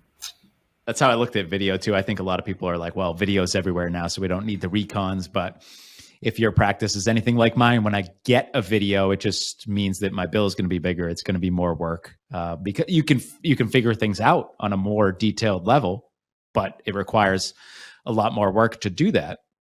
Well, I guess that's a good analogy. So video usually allows us to do a better quality job than we could do without it. Sometimes it just adds noise, but usually it's a better quality result. And ADAS will be the same. In the future, once the ways we get data from it will be more standardized, we will be able to do a better quality job because of it than we can do today. So I look forward to that. So how do you consider your role? So people like you and me, I'm not quite as advanced as you, age-wise, chronologically speaking. Advanced, I like that. I'm advanced. That's what I am. You are very, very advanced, Alan. So do you plan personally on diving into that? How does somebody okay, if I'm entering recon and I'm 25, it seems inevitable. I have to be focusing on the software side. I'm a mechanical engineer. I'm in my 40s. who knows how long until I have to retire, do I have to jump into the software side? Are you going to jump into the software side, or can we get a buddy and say, hey, I need you to help me with my recons now? I think it's a mix. I remember a couple of years ago, I had a problem where I found a programming error. I think it was a cat engine where something about the timing was clearly a programming error. I could identify it, but I didn't know what it meant. And I have an old friend who's an engineer at an Apple, software engineer at Apple. And I sent it to him, and he said, oh, this is a complement of twos problem, and sent me a link to what it was, an explanation of how it worked, a solution that likely would allow me to correct it and still work with it. I had no idea that existed, but he knew immediately when I told him what the problem was. The same guy, when I needed to do a low pass Butterworth filter in Excel, I couldn't find a clean way to do it. He wrote me one in like 5 minutes. So that literally is exactly the kind of thing he does for a living, but he doesn't know how a car works, right? So yeah, being able to go to him is really useful. But on the other hand, I find it really frustrating that there's more I could do if I had a software development background, right? And I've thought about getting more into that field, and then I remembered, oh, that's right, I hate coding. Can't stand it. So there's a reason we're not software engineers. Yeah, exactly. But you look at the stuff Jeremy Daly does. He's not. He does coding, but I don't think that's at the end of the day what he's trying to do. He's trying to reverse engineer a lot of electronics and software, but not actually create it. If I had what he has, I would be thrilled. I would like to have the knowledge and capability Jeremy Daly has and put that into my work, where I can grab a radar and get data out of it and do testing with just that component. And I'm moving that way, but it's fairly slow, right? So, but part of what started me down this road is every couple of years I get bored of left turn crashes. Oh, this time it was the red car turning left, not the blue car turning left. Oh, that'll make a big difference, right? This is exciting now. Well, it just gets boring after a while, right? So whenever my work gets boring, I start messing around with things to make it interesting. What can I do? What new methodology can I experiment with? What can I learn to make this interesting? And in 2015, I bought the new Ford F-150 when it came out. It was one of the earlier vehicles that had the whole suite of ADAS stuff on it. And I was fascinated by it. And I just, I had to learn everything I could about it. And that's how it started. So a big motivator to me is to keep me interested, to keep me excited about this work. And to me, this is exciting. It's probably not to everybody, but to me it is. And so that's really what drives my motivation, is when I have questions I need to answer, and when I need curiosity to inspire me. So that's kind of what governs how much I learn about it. But one of my mountain biking buddies is doing a master's degree in electrical engineering right now, and is an absolute nut about Teslas. Well, we were on the side of a mountain bike trail yesterday, and someone was making fun of us because we were talking more than biking. Well, to me, that's part of how I not only enjoy what I do, but how I learn more about it, right? I learn things from him that I wouldn't find on my own. So, to me, we're fortunate if our work overlaps with our personal lives such that we enjoy what we do and there's not much distinction. For me to smash up vehicles is fun. I don't have to get paid to do that.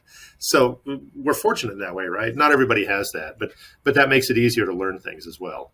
For someone else, if this topic is dry or boring or unappealing for some way, it's not going to be as much fun to learn about it. They're probably not going to learn as much. But that's okay. That's different for everybody. Yeah. And then you will need that buddy. You'll have to pair up. It'll be a multidisciplinary effort. Maybe they can call you. They can call an electrical engineer. And like you said, for human factors, it's like most of us can answer, like, what is the response time to a left turning vehicle in the middle of the day where contrast isn't an issue? Most of us can do that, and most of us should be able to do that. But if it's going to get more detailed, phone a friend or dive down that rabbit hole really deep. And if it's something that blows your hair back, then that's you. And if it's not, then you're going to need to know who to call. Exactly. Yeah. And that's a different decision for everybody. For me, it's not surprising. I do get called from people looking for help. And I like the fact that then I'm just doing the ADAS part. Someone else has already done the reconstruction. That's already, I don't have to worry about that. I can focus just on this nugget, this part that I'm so fascinated by. And so I kind of like that. Yeah. And we have a lot of similarities career-wise. We were talking about before recording, and I think we've always found that we had a lot in common. And that's the way my career has developed too, where I'm just like searching for exciting things, new things to learn, things that can help me perform analyses that are more sophisticated, more detailed. And if find something, even if it doesn't look profitable at first, I'm like, I don't care. I'm diving down that rabbit hole because that looks like a lot of fun. Oh, and, absolutely. Generally, they will align. You know, if you're excited about it and you see that it personally has value, then generally there's other people that are going to find value in it too.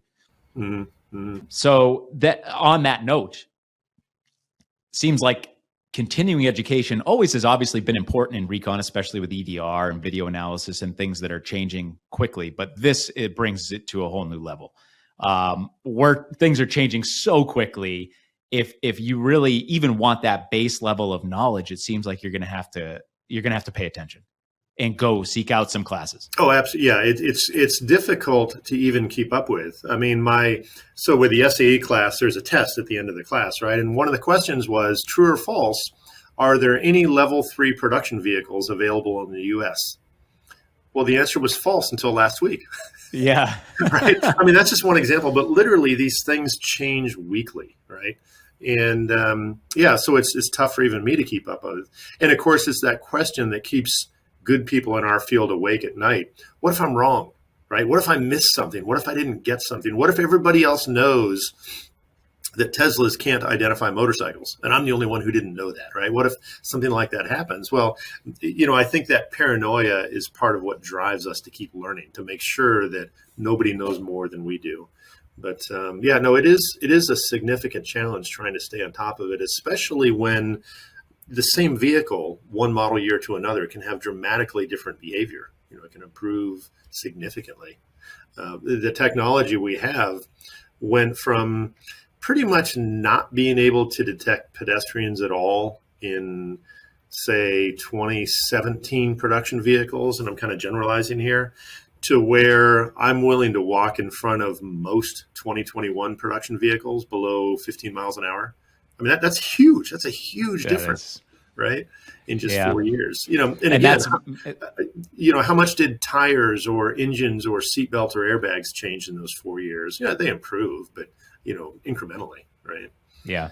And I know in speaking with Rick Ruth, who teaches EDR classes, and then I teach a motorcycle class, one of the biggest benefits of being an instructor like that, informing the communication, the relationship, I should say, with the community, is that they ask you questions when they see weird things, and you can tackle them together, and then you end up on the forefront. So I know you're teaching the SAE class. I suspect you're learning a lot from all of the attendees who come with casework, A. And then B, I'd just like to hear you talk a little bit about the course. I saw SAE and you made an awesome trailer for the course, and it looked like you're doing testing. It looked like you were at the IHS facilities there, but could you just fill us in a little bit about the class? And there's one in May, it looks like. I'm hoping to attend.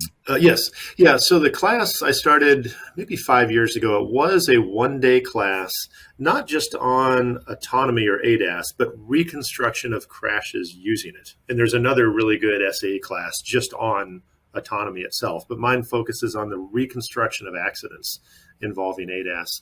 And it took me a couple of years to kind of get the content and get it all worked out. But this past year, we engaged with IIHS to use their facility to do not only the training, but also do, the on-site testing. And I got to tell you, that was a highlight of my career. We show up there, we get a tour of the whole place. They do a live crash test of their, small overlap test for us. They ran the pedestrian mannequin, which is moving across the road. Anytime you have a moving target and a moving vehicle, the complexity is a lot higher. They did that right for us, and then they set up stationary targets for us to drive into. We could download them. And then we're back in the classroom where we're all sitting around like a round table. It's not me up in the front. We're all kind of sitting together, which creates more informal conversation. There were TV screens all the way around us, so anyone could look in any direction and see what I'm showing. And we're talking about this stuff, and I just stopped talking for a second and stared out the window, the big, window the whole length of the room.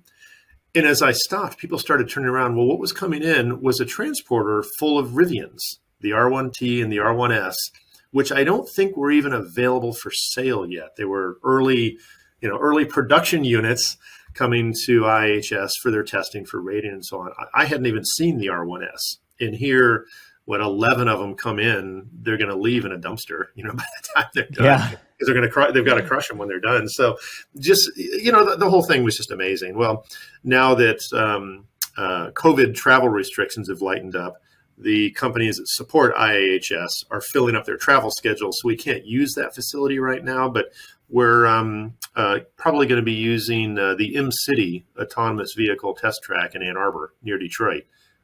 Starting in May. I'll be up there in 2 weeks to go do a tour of it, but it looks like we'll use that from now on, and all the same kind of stuff, just a different track. So, and one neat thing about that is they have some V2X capability there that we can mess with.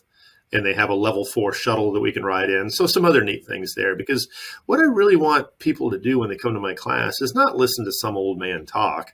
I want them to experience things and see it for themselves, because to me, the best way to teach someone isn't to tell them something, but to show them a phenomenon and let them decide for themselves what happened. Here it is in action. Here it is working. Here it is not working sometimes. You decide for yourself. Don't wait for me to tell you what it means. Decide for yourself what to do with that and how to kind of package this up for your own understanding. And I remember in the tour of IHS, a friend of mine who was in the class, he looked kind of bored. And I remember thinking, how could he be bored in this amazing place? And then I looked back again, and he had his cell phone up, just doing a pano picture of the entire facility all the way around. And I realized he wasn't bored. He was, amazed by the place we were in. And it was a cool place. And doing it in M-City is going to be pretty amazing as well. So it's a lot of fun. I really enjoy it. Yeah, it's great. It sounds like it's a great pairing of resources between your knowledge and everything you bring to the table, and then SAE's power to bring people to the table and contribute with facilities and in venues. And that might be a good way for a lot of people to, like you're saying, if you don't have that spark, if this doesn't excite you, then the odds of you having the information and the knowledge required to reconstruct one of these things fully by yourself is low. Like, you have to be excited about it. You have to dive into it. And probably one of the best first places to go do that is to go take your class, see what's out there, see some of this stuff happen. If it triggers something in you and you want to learn more, do it. If you don't, then figure out the contingency plan, which is at least know enough to be able to quarterback it and bring somebody else on board. Yeah. I mean, you literally just bookmarked my class. One of the first slides is here's accident reconstruction. Here's all these overlapping specialties like human factors. How much overlap do you want to have in your field? That's one of the first slides. One of the last slides is, if you like this, here are some other places you can go to learn more about it. So, that kind of gives people, time to think about what they want to do with it, and some, I'm sure, dive right in. Some probably are like, hey, I'm going to, I'm going to call someone else when these come up, and both are fine. But, I'm a big fan of thinking ahead. Decide before you get that call, asking, where someone asks you what this stuff is. Decide before you get the call how you're going to handle it. Are you going to take it on yourself, take on some of it and hand it off? Please don't say, oh, I don't know anything about that stuff. No, we're all smart. We can learn about this. So it's well worth learning something about it. Yeah, I think one of the things, if you talk to reconstructionists, the ubiquitous concern is that we're going to be dinosaurs. And in speaking with you, I think it's pretty clear, no, you absolutely do have to learn about ADAS and autonomous vehicles, but you don't have to be the expert. There's two distinct paths. The third path doesn't exist. You can't not know anything. Not an option anymore. Yeah. But the two paths that do exist, if you want to stay in this industry, are learn enough about it so you can quarterback it, or be that person yourself. And you have to pick one of those paths if you want to hang with recon in 2030.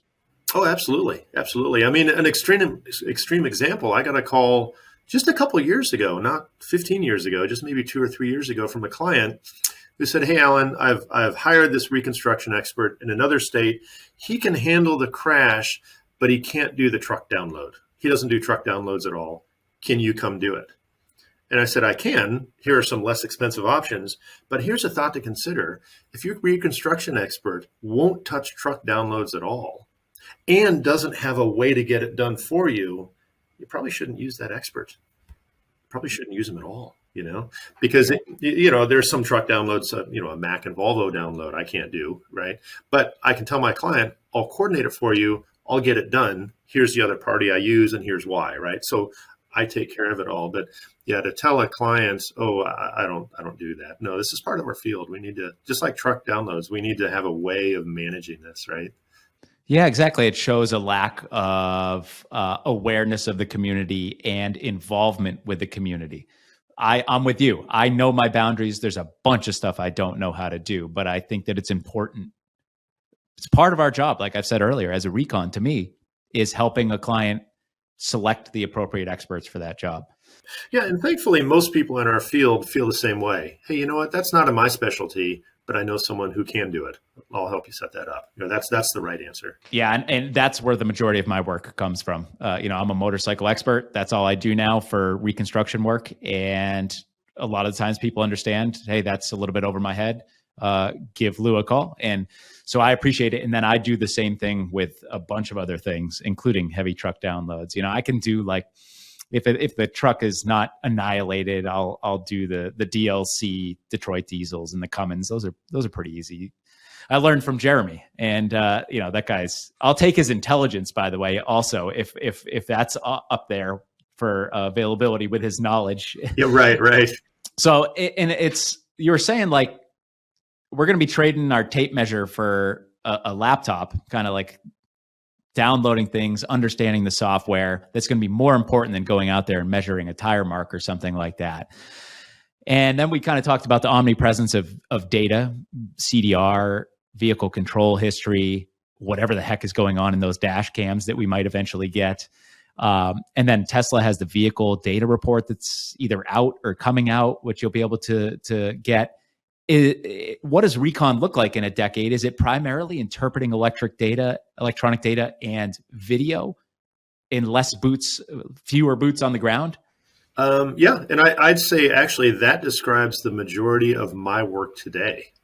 I actually like crashes I can reconstruct without seeing the vehicles or the site at all, because that means I have really good quality evidence, right? So yeah, I do that quite a bit now. And what happens with that is we have to interpret all this data. So take Tesla log data. It's not made for us. It's not made for our use. It will tell us things like adaptive cruise speed is set at 82 miles an hour.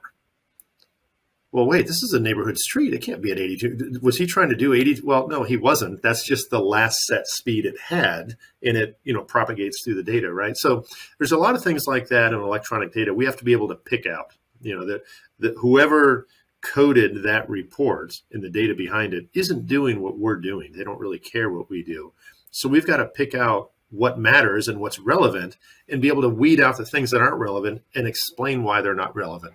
No, this driver was not trying to do 82 miles an hour on a neighborhood street. That's just the last data point that was held in the log.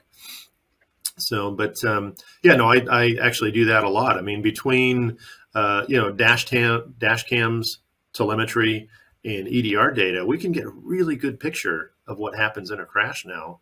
In addition to everything we normally do with the vehicles in the roadway, and I think that's great. There's a lot we can do there. Yeah, and it's all evolving so quickly. Kind of like we talked about, there's no current textbook for this, and if there was, you'd have to rewrite it every single week. So yes. This is going to be something that we all have to keep our finger on the pulse of, and keep your head up there, and maybe take your class every couple of years. Find a class, form relationships with people who are keeping apprised of the situation, and ask them what's going on in a specific case. There's just a lot there. And so we have Rex coming up, obviously, in a couple months, and you have a presentation there. So hopefully you'll be informing 1,200 people about where we're at and what they should do. I kind of just powered right through. It looked like you wanted to say something, so I'll give you that opportunity. But then I'd love to hear about Rex and your presentation there.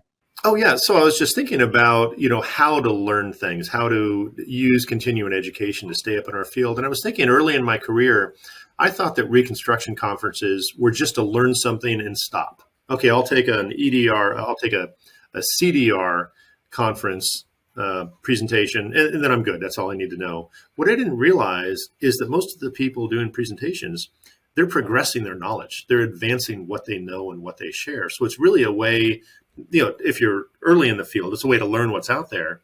For most of it, it's a way to stay up with what's changing and what's new, right? And so that's the real value of a conference is, don't go take a 5-day class necessarily just to learn what's new. Come to these conferences and learn the bits and pieces that are new, right? And so that's one of the real strengths of it to me. And that way also, I mean, that's how you and I met, was I think at the Rex conference, or maybe one before that. That's how you get to know people and who's good in your field that you want to go to for different things, right? That's one way you find them. Yeah, they've been invaluable in my career.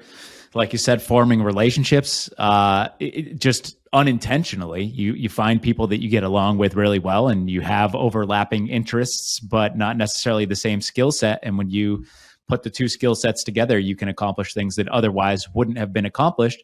And then, like you said, you get that exposure. It's such a crazy community in that there is so much you have to know and so much to be aware of. And it's really difficult to do that without getting out there, talking to people, going to conferences, being part of a forum, and then at least you get the exposure. You're not going to learn autonomous vehicle reconstruction by listening to Alan Moore for 2 hours, but you'll know what you need to know. And you can start getting out there and exploring it and figuring out if it's something that interests you. And that is huge. And you can see the people that don't go out and attend conferences and become part of the community, you can see gaps in their skill set that are not necessarily there for people that are staying in touch. Yeah. I mean, one way to think of my presentation at Rex is I want to give people a toolbox, not a physical toolbox, but a kind of an intellectual toolbox. Here's what's out there and here's what you can do with it. So if you buy a bunch of tools, you may never use every tool, but you've got a full set of metric sockets. If you need a 17 or a 12 millimeter socket, you've got it in there, right? My goal in speaking at conferences is to give people a toolbox. So when they hear lane departure warning or lane keep assist, or why does everybody turn this feature off in their cars? Well, it's because it's really annoying, a certain feature. I want people to know what those are. So when they hear it later, they're like, oh, wait, hang on. No, I heard about that. Let me go back and look at the notes. Let me go back and look at the PDF when he talked about this. So people kind of know what's out there. They may not know every piece of it or how to use all of it, but at least they'll know what's out there. And I think that's important. Yeah, I totally agree. Get that first exposure. So how do people stay in touch with you? How can we continually monitor what you're thinking about so we know what we should be thinking about? How do people find you? So email is the best way. And then conference presentations. And then I try to, the INCR news group or user group is obviously huge. I try and stay on that, but I go in and out of it, especially now because I'm traveling quite a bit. I'll disappear from it for a while, and then but usually I try and check it. Whenever there's something ADAS related, I, try and jump in there and get on it, because that's a good way to kind of share ideas and share awareness. I totally agree. That's been a huge asset in my career, just in that you have access to people like you, if you're checking anyway, and you can just post up and say, hey, I have this question. This is the case I'm working. Well, who knows what, about a paper or about a methodology or about who to contact. So for those that aren't a part of that, I think you have to be nominated, but feel free to reach out to me, and I'd be happy to nominate you if appropriate. Mm-hmm. Oh, yeah. Yeah. The one unfortunate thing about that, though, this happened just about a month ago. Someone had emailed me about a Tesla case they were working on. They needed help on it. And I don't remember the details, but it was a fascinating case. The log data had some really good stuff on it. And he sent it to me as I was heading off to travel somewhere. I thought, okay, I'm going to get to this when I get back. Well, I came back and, everything happened at once. 6 months later, I'm like, I never got back to you on that, did I? Oh, yeah. And the case, whatever it was, the case ended. It was over. There was nothing more to be done. And it was a really cool example of I forget what now. So that's the unfortunate thing, is it's not always the most efficient because, our time draws us elsewhere, right? So that's kind of the one downside to it. I tell Sam here sometimes when I come in, like if I responded to every email, and I try, but if I responded to every email in my inbox, I would never do my job, and my family would have no money. Well, thanks so much, Alan. I really appreciate you spending a couple hours to talk about this stuff. I think it's really important for people to hear about. It's like, listen, folks, there's no textbook for it. So keep up with people like Alan, take classes, and figure out what your tolerance for learning all of this stuff is. Absolutely. Good. Well, thank you for putting this together. I enjoyed it. I'll be curious to see where it goes. Cool. Awesome. Thanks, Alan. All right. Thanks, Lou. Take care. Hey, everyone. One more thing before you get back to business, and that is my weekly bite-sized email to the point. Would you like to get an email from me every Friday discussing a single tool, paper, method, or update in the community? Past topics have covered Toyota's vehicle control history, including a coverage chart, ADAS, that's Advanced Driver Assistance Systems, Tesla vehicle data reports, free video analysis tools, and handheld scanners. If that sounds enjoyable and useful, head to lightpointdata.com/to-the-point to get the very next one.